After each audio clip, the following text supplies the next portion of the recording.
If you saw my last burger video, you know that I only want to add to the burger discourse when I feel like I have something interesting to say. So consider this a part 2 to that video, where instead of a crispy bacon edge, we are making a burger with a cheddar cheese sauce that's going to turn into a crispy cheese skirt all along the edge of the burger. This thing's pretty insane, so let's make it.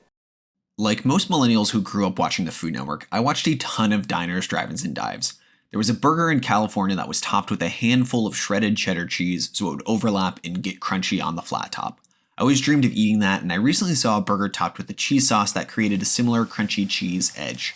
I figured I could back my way into a similar dish by making a cheddar cheese sauce using sodium citrate. This creates an American cheese-like gooiness, but also the ability to crunch up like cheddar cheese.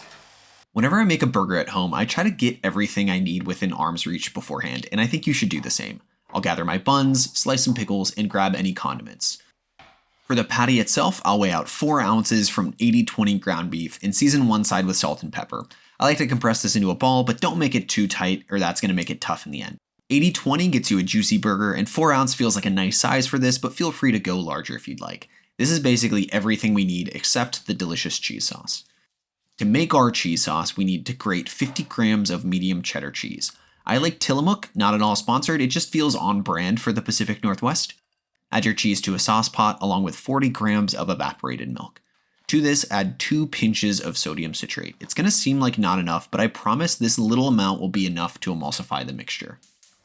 At the stove over medium-low heat, stir your cheese mixture until melted and gooey. This happens really fast, so you can start preheating your pan for the burger as well. When you're making this at home, you'll want to get the cheese sauce melted as the burger is cooking. I'm just doing them separately for filming purposes. The cheese sauce needs to stay warm and melty until the burger has been flipped, so be mindful of that. As your burger pan preheats to medium-high, I like to toast my bun in a little vegetable oil. I know butter would be classic and objectively tastier, but the butter is going to burn as we cook the burger, so this is just a little bit more efficient.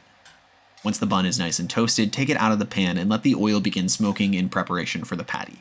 Place your patty in and smash it into the pan. Now this isn't some hardcore smash it as hard as possible kind of burger, so don't go nuts.